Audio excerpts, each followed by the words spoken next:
Boa noite. Bem, à noite de eleições presidenciais, a tensão está no ar, é mesmo palpável. Um candidato acaba de garantir a passagem à segunda volta e sobe ao palco para se dirigir aos apoiantes, ao país inteiro. O que é que se diz num momento destes? Quer dizer, como é que se prepara o combate que aí vem? É um momento de altíssima pressão e, ao mesmo tempo, de uma enorme oportunidade. Isto não é apenas um discurso de celebração, é muito mais. É a primeira jogada no tabuleiro de xadrez da segunda volta. É aqui que se tenta definir o tom, o enquadramento, as regras do jogo para as próximas semanas. E tudo em tempo real, em frente às câmaras. Exatamente, e é essa jogada que vamos analisar a fundo. Temos o material perfeito para isto. Um excerto de uma transmissão da televisão que apanhou tudo. Não só o discurso de vitória do candidato, mas também os comentários dos analistas e, talvez o mais revelador, a conferência de imprensa a seguir. A nossa missão aqui é mesmo desconstruir esta intervenção. Que estratégia está a ser desenhada? Quais são as mensagens subliminares para tentar unir eleitores de campos opostos? E o que é fascinante é que estas peças de comunicação são milimétricas. O objetivo não é só galvanizar quem já está convencido. É, acima de tudo, começar a construir uma maioria. É falar para eleitorados que, poucas horas antes, votaram noutros candidatos. Cada palavra, cada pausa, tem um propósito muito, muito claro. Pronto, vamos mergulhar nisso. A primeira coisa que salta à vista e que serve de espinha dorsal a todo o discurso é a palavra união. O candidato é taxativo, quase a fazer um juramento. Ele diz: jamais serei um presidente e uma parte dos portugueses contra a outra parte. É a pedra angular de toda a comunicação dele naquela noite. E ele reforça essa ideia de várias formas. Fala em um só povo, uma só nação e, mais importante, lança um convite muito abrangente. Ele chama a si todos os democratas, todos os progressistas e todos os humanistas. É uma rede de pesca com uma malha muito larga, não é? A mensagem parece ser: se uma pessoa se revê nestes valores, que são bastante universais, bastante genéricos... Então tem lugar nesta candidatura. Exato.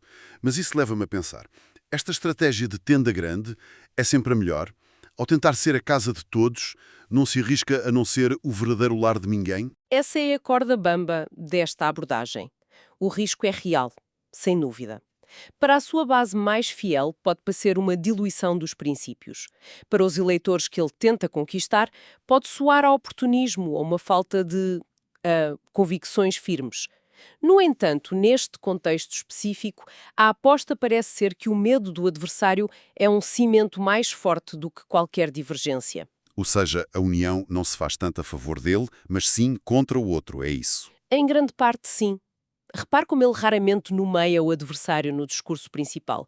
A luta é levada para um plano mais abstrato. É uma batalha contra o extremismo, contra quem semeia ódio e divisão. Os próprios comentadores na transmissão da SIC notam isso mesmo. Dizem que os dois candidatos se posicionam como o oposto um do outro. Ao evitar o ataque pessoal, ele transforma a eleição numa escolha de valores, não de pessoas. Lá está.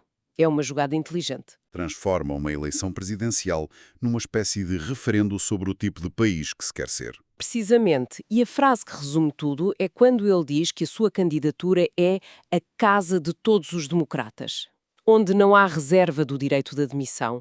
Isto é uma porta completamente escancarada para eleitores de esquerda, de direita, de centro, que por alguma razão se sentem desconfortáveis com a outra opção. Ele não lhes pede que mudem de ideias. Pede apenas que se juntem a ele temporariamente para travar um mal maior. Esta tática de criar uma frente unida contra um adversário classificado como radical é um clássico da política. Mas a questão é, resulta sempre ou depende muito da credibilidade de quem faz o apelo? Fica a pergunta. Queremos muito saber o que pensam sobre isto. Uma estratégia destas é um sinal de força ou, no fundo, de fraqueza?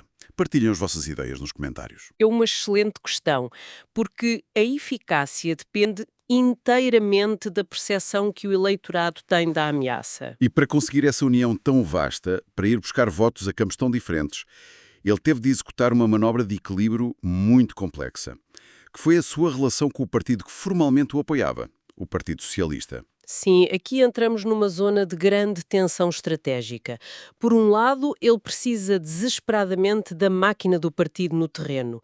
Por outro, para ser credível junto de eleitores não socialistas, Tem de projetar uma imagem de total independência. E ele não o faz de forma subtil de todo. As frases que ele usa são fortíssimas. Sou livre, vive sem amarras. E logo a seguir, esta não é uma candidatura partidária, nem nunca será. Os jornalistas na emissão até comentam que isto soa um recado para dentro do próprio PS, que aparentemente esteve dividido quanto ao apoio inicial. Sem dúvida.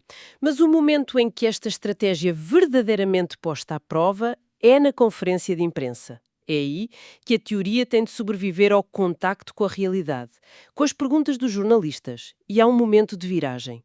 Um jornalista pergunta-lhe diretamente pela ausência do líder do PS naquela noite. Fiquei a pensar na resposta dele. Ele diz: quem conduz a minha campanha sou eu próprio. A escolha do verbo conduzir parece muito deliberada. Não é liderar, não é gerir, é conduzir. Evoca a imagem de um piloto no controle total do veículo. Estou a ler demasiado nisto? Não, de todo. A escolha de palavras é crucial. Conduzir implica controlo, direção, autoridade única e a mensagem tem múltiplos destinatários. Para o eleitorado significa eu não sou uma marionete do partido. Para o próprio partido significa agradeço o apoio, mas as regras são minhas. E para o adversário, claro, significa eu sou o meu próprio estratega. Ele agradece o apoio, mas demarca o seu território de forma inequívoca. E essa demarcação continua. Quando lhe perguntam se recebeu uma mensagem de felicitações de António Costa, o antigo e ainda muito influente líder do PS, Sim. ele simplesmente recusa-se a responder, contorna a pergunta. O que é, novamente, uma manobra de comunicação muito hábil. Se dissesse que sim, reforçava a ligação ao aparelho. Se dissesse que não, podia criar um incidente diplomático com uma figura importante. Ao não responder, ele mantém a ambiguidade e, com ela, a sua aura de independência. O silêncio, neste caso, falou mais alto do que qualquer resposta. É uma demonstração de como, em política, o que não se diz é muitas vezes tão ou mais importante do que aquilo que se diz. Gerir este equilíbrio é uma arte, não é? Se este tipo de análise aos bastidores da comunicação política interessa a quem nos ouve, esta é a altura ideal para subscrever o canal e ativar as notificações. Assim não perdem as nossas próximas conversas. Porque estes detalhes, muitas vezes escondidos nas entrelinhas, dizem mais sobre a estratégia do que os grandes discursos de palanque. Sem dúvida. E depois de definir quem é o unificador independente, ele passa a definir o que quer fazer. Entramos na parte mais programática do discurso, onde ele detalha a sua agenda.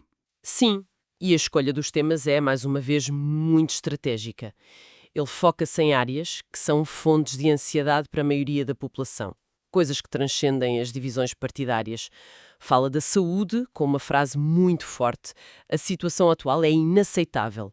Aponta para os quase 2 milhões de portugueses em situação de pobreza, para a desigualdade de género, para os salários e pensões baixas e, claro, a crise da habitação que afeta os jovens. São temas de consenso. Ninguém vai defender que a pobreza é boa, o que o sistema de saúde deve estar em crise. Mas o que me chamou a atenção foi a fórmula que ele encontrou para prometer a resolução disto tudo. Ele não fala em revolução ou ruptura. A expressão que ele usa é uma mudança tranquila. Essa expressão é uma pequena obra-prima de comunicação política. Mudança tranquila. É um oxímoro que consegue resolver a principal contradição de qualquer campanha que promete reformar.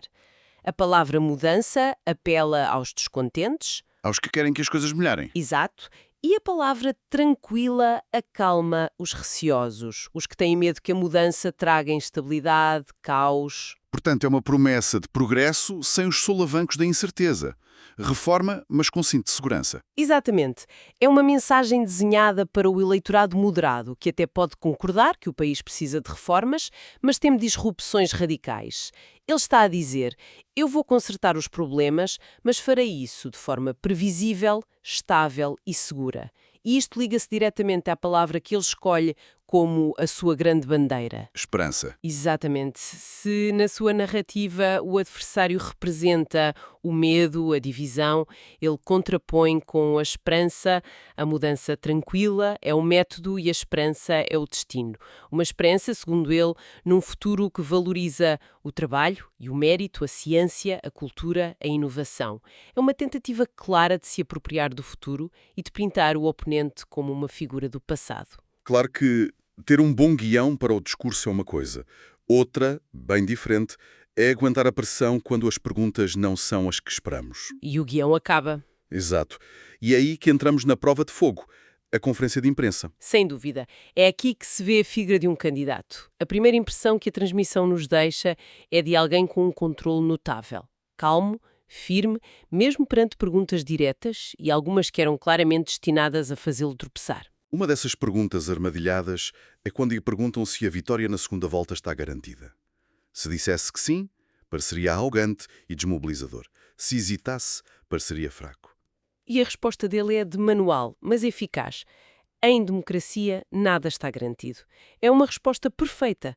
Numa só frase, ele projeta humildade, mostra respeito pelo eleitorado e, ao mesmo tempo, envia uma mensagem aos seus próprios apoiantes para não descansarem, para não tomarem nada como adquirido. É uma injeção de urgência. Outro momento tenso é quando o jornalista o confronta com a falta de apoio explícito de figuras de relevo da direita, como Marcos Mendes ou Luís Montenegro. Ele é pressionado a comentar nomes específicos. E a estratégia dele aqui é muito interessante. Em vez de se deixar arrastar por uma discussão sobre nomes individuais, o que só daria palco à polémica, ele eleva novamente o debate, desvaloriza o específico e foca-se no geral. Ele basicamente diz que não está preocupado com o apoio dos elites partidárias, mas sim com o apoio dos eleitores. Exatamente. Ele reafirma a sua convicção de que receberá apoios à nossa esquerda, quer à nossa direita, quer ao centro. Com isto, ele mantém-se fiel à sua narrativa central. Ele não é o candidato dos aparelhos, é o candidato das pessoas, dos democratas. Está a tentar contornar os líderes de opinião e falar diretamente com o eleitor comum daquelas áreas políticas. Mas ao fazer isto, não arrisca que um eleitor de direita pense: bem, se os líderes e as figuras de referência da minha área não confiam nele, por que é que eu hei de confiar? É um risco, claro. Mas a aposta dele é que a rejeição ao seu adversário direto é mais forte do que a lealdade a essas figuras. É um cálculo político. E isso leva-nos à pergunta mais estratégica de todas. Foi quando o questionaram sobre como seria a campanha para a segunda volta. Iria confrontar o adversário nos temas dele? Iria entrar no bate-boca? Pois, e a resposta aqui é talvez a mais reveladora de toda a sua estratégia. Sem dúvida. Ele podia ter prometido um combate duro, mas escolheu outro caminho. Disse que entre ele e o adversário existe um oceano de diferenças. Ao usar esta metáfora, ele recusa-se a jogar no campo do outro. Está a dizer que as visões são tão fundamentalmente opostas que nem vale a pena discutir detalhes ou entrar em provocações. A escolha é existencial, não é tática. Precisamente. É uma forma de manter o controlo da sua própria mensagem. Em vez de reagir à agenda do adversário, ele impõe a sua. A mensagem subliminar é: eu não preciso de descer a esse nível. As nossas diferenças são tão óbvias e tão profundas que a escolha para os portugueses é clara. É uma jogada de posicionamento para se manter num patamar presidencial. Acima da réfrega do dia-a-dia. A forma como um candidato lida com a imprensa sob pressão diz muito sobre o seu temperamento e estratégia. O que acharam destas respostas? Foi uma demonstração de maestria e controlo ou uma forma bem ensaiada de evitar os temas mais espinhosos? Deixem a vossa análise nos comentários abaixo. É um debate muito interessante sobre onde termina a estratégia e começa a evasão. Muito bem, então, no final de contas, o que é que esta análise nos mostra? Temos o retrato de uma estratégia de campanha muito coesa, muito bem definida, executada com disciplina. O objetivo é projetar uma imagem de união, moderação e esperança. Um candidato que se afirma como radicalmente independente para alargar a base de apoio, ao mesmo tempo que enquadra o adversário como a personificação do extremismo a ser derrotado. E o lema da mudança tranquila serve como a promessa central para um país que, segundo esta leitura, deseja reformas, mas anseia por segurança e estabilidade. Cada peça, do discurso principal às respostas na conferência de imprensa, parece servir este propósito maior. A narrativa é clara. De um lado está a estabilidade, a união e a esperança. Do outro, a incerteza, a divisão e o medo. A escolha, para o eleitor, é apresentada nestes termos quase manicaístas. Uma estratégia que se revelou, pelo menos eficaz, para o colocar na segunda volta. Era o objetivo imediato. Exatamente, o que nos deixa com uma reflexão final, algo para continuar a pensar. Analisamos a fundo a estratégia de um dos lados, e o que sobressai é como a identidade deste candidato é construída, de forma tão vincada, por oposição direta a um adversário. E isto leva-nos a uma pergunta. O que acontece a uma identidade política que se define por ser o anti-qualquer coisa? Se essa qualquer coisa um dia mudar, se moderar ou simplesmente desaparecer? Até que ponto a força desta candidatura depende intrinsecamente da existência do seu oposto?